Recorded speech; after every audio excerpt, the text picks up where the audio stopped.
আসসালামু আলাইকুম dear viewer, software YouTube চ্যানেলে আপনাকে স্বাগতম। এই ভিডিওতে আমরা দেখব কিভাবে পিএইচপি বা মাইএসকিউএল ডাটাবেজের জন্য জাম্প সফটওয়্যারটি ডাউনলোড করে ইনস্টল করা যায়। তো চলুন শুরু করা যাক। শুরুতেই আমি ব্রাউজার ওপেন করছি, খেয়াল করুন। তো এই যে ব্রাউজারের ইউআরএল আমি টাইপ করলাম XAMPP জ্যাম্প টাইপ করলাম, এন্টার। তো এই যে অ্যাপাচি ফ্রেন্ডস .org যে ওয়েবসাইটটি আছে সেটাতে আমরা প্রবেশ করব। ওকে, আমরা প্রবেশ করলাম।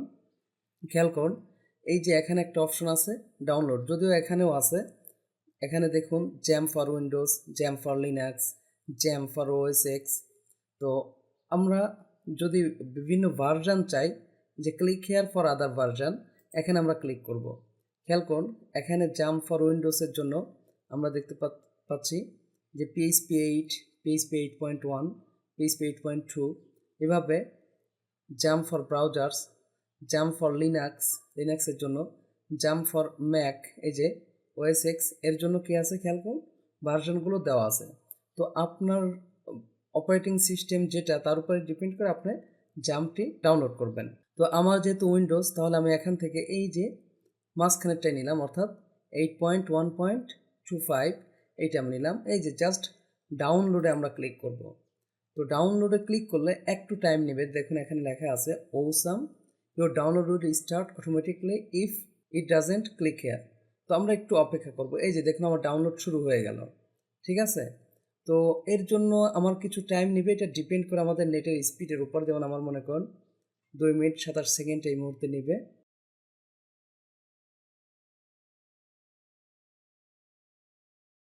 লক্ষ্য করুন, আর মাত্র 50 সেকেন্ড আমাদের সময় লাগবে। তো এইটা ডিপেন্ড করে যে আপনার নেট স্পিড কীরকম তার উপরে। নেট স্পিড একটু বেশি হলে দ্রুত হবে, একটু স্লো হলে একটু টাইম নেবে। ওকে, তো আমাদের আর 4 সেকেন্ড লাগবে, খেয়াল করুন। এই যে দেখুন ডাউনলোড হয়ে গেল। ডাউনলোড হয়ে গেলে আমরা জাস্ট এই যে ফোল্ডার আইকনে ক্লিক করব। এই যে দেখুন এইটাকে আমরা কি করব, ধরে নিন যে আমি এখান থেকে কপি করে আমাদের কাঙ্ক্ষিত ড্রাইভে আমরা রেখে জাস্ট এই ফাইলের উপর আমরা ডাবল ক্লিক করব, ঠিক আছে। তো এখন ইয়েস একটি অপশন আসবে, তো ইয়েসে ক্লিক। এরপরে এই যে আমার অপশন চলে আসছে বিটনামি, ইয়েসে ক্লিক। সমস্যা নেই, এই ধরনের মেসেজ আসলে কোনো প্রবলেম খুব একটা হয় না। ওকেতে ক্লিক, তারপরে আমরা নেক্সটে ক্লিক করব। নেক্সট, আমি চাইলে, এটা তো ডিফল্ট আছে সি ড্রাইভ, আমি চাইলে অন্য কোনো ড্রাইভ এখান থেকে সিলেক্ট করে দিতে পারি। আপাতত আমি সি ড্রাইভেই রাখলাম। তো নেক্সট নেক্সট নেক্সট। এখন মূলত আমার ইনস্টলটি হয়ে যাবে, বেশ কিছু টাইম নেবে। আমি সে পর্যন্ত ভিডিওটি পজ করে রাখছি। তো দেখুন অলরেডি 75% ক্রিয়েটিং আনইনস্টলার হয়ে গেছে। তো আরেকটু পরেই আমার জাম্পটি সেট আপ হয়ে যাবে। হ্যাঁ, এখন আমরা কোথায় ক্লিক করব, ফিনিশে। মূলত 3 থেকে 4 মিনিট টাইম নিতে পারে। সবশেষে আমার সফটওয়্যারটি ইনস্টল হয়েছে কিনা তা যদি আমরা চেক করতে চাই, আমরা এই যে স্টার্ট মেনুতে ক্লিক করব। ক্লিক করে আমরা টাইপ করব XAMPP। এই যে দেখুন আমার সামনে একটি জাম্প কন্ট্রোল প্যানেল চলে আসছে। তো বেটার হয় এটাতে রাইট ক্লিক করে আমরা এই যে পিন টু টাস্ক বার করে নিই, অর্থাৎ এই যে এই টাস্ক বারে আমরা রাখতে চাচ্ছি। এতে কি হবে, এখান থেকে আমরা এক ক্লিকে ওপেন করতে পারবো। তবে আমরা এখান থেকে ওপেন করতে পারবো। এই যে দেখুন আমি ওপেন করছি, আবার এখান থেকে আমরা এক ক্লিকে ওপেন করতে পারবো। এখানে কি করা লাগতেছে, এই জায়গায় যেতে হচ্ছে, সার্চ দিয়ে আমাকে আনতে হচ্ছে, তারপর ক্লিক করা লাগতেছে। আর টাস্ক বারে থাকলে আমরা এখানে এক ক্লিক করেই ওপেন করতে পারতেছি। তো আমার জাম্প সফটওয়্যারটি সঠিকভাবে ইনস্টল হয়েছে কিনা তার জন্য আমরা এই যে অ্যাপাচি বরাবর স্টার্টে ক্লিক করব, মাইএসকিউএল বরাবর স্টার্টে ক্লিক করব। খেয়াল করুন আমার এখানে যে পোর্টস 8044333006 এটা অ্যাসাইন করেছে।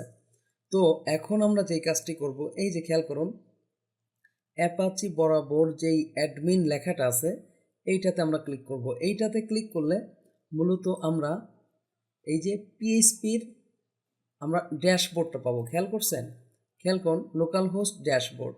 তো এখান থেকে আমাদের জাম্প কত ভার্সন সেই বিষয়টা আমরা ইজিলি বুঝতে পারবো। যে লেখা আছে welcome to jump for Windows 8.1.0 এবং আমরা নিচের দিকে গেলে বেশ আরও কিছু লেখা আছে, এগুলো আপনি দেখলেই পড়লেই বুঝতে পারবেন। তো এই জায়গা থেকে আমরা পিএইচপি চেক করার জন্য এই যে পিএইচপি ইনফোতে ক্লিক করব। খেয়াল করুন, এখানেও কিন্তু আমাদের পিএইচপি ভার্সন কত সেটা বলে দেবে, যে 8.1.0। খেয়াল করছেন? সেই সাথে এখানে কি কি কনফিগারেশন আছে সব কিছু আমাদেরকে জানিয়ে দিবে। এখন আমরা যদি এখানে ব্যাক করি, খেয়াল করুন, এই যে এই জায়গায় যে একটা অপশন আছে পিএইচপি মাই অ্যাডমিন, আমরা যদি এইটাতে ক্লিক করি তাহলে আমাদের মাইএসকিউএল ডাটাবেসটি আমাদের সামনে চলে আসবে। অর্থাৎ মাইএসকিউএল ডাটাবেস যেই প্ল্যাটফর্ম আছে যেখানে আমরা ডাটাবেজের সব ধরনের কাজ করতে পারবো। তবে আমি এখান থেকে যদি কেটেও দেই, খেয়াল করুন, এই যে আমাদের যে কন্ট্রোল প্যানেল আছে না, মাইএসকিউএল বরাবর অ্যাডমিনে ক্লিক করলেও আমরা ওই অপশনটা পাবো। তো এই ধরনের অপশনগুলো যদি আমার সামনে স্মুথলি চলে আসে তাহলে আমরা কনফার্ম হব যে আমার জাম্পটি সুন্দরভাবে ইনস্টল হয়েছে। এখন আমরা পিএইচপির জন্য প্রয়োজনীয় কাজ করতে পারবো, সেই সাথে মাইএসকিউএল ডাটাবেজের জন্যও প্রয়োজনীয় কাজ করতে পারবো। আশা করি বুঝতে পারছেন যে কীভাবে জাম্প ডাউনলোড করে তা ইনস্টল করে এবং সেটা সঠিকভাবে ইনস্টল হয়েছে কিনা তার চেকিং করা যায়। তো যদি ভিডিওটি ভালো লেগে থাকে প্লিজ লাইক করবেন এবং কমেন্ট করে আপনার অনুভূতি জানাবেন। আর যদি চ্যানেলটিতে এখনও সাবস্ক্রাইব করে না থাকেন প্লিজ সাবস্ক্রাইব করবেন। পরবর্তী ভিডিওতে দেখা হচ্ছে, সে পর্যন্ত ভালো থাকবেন। আল্লাহ হাফেজ।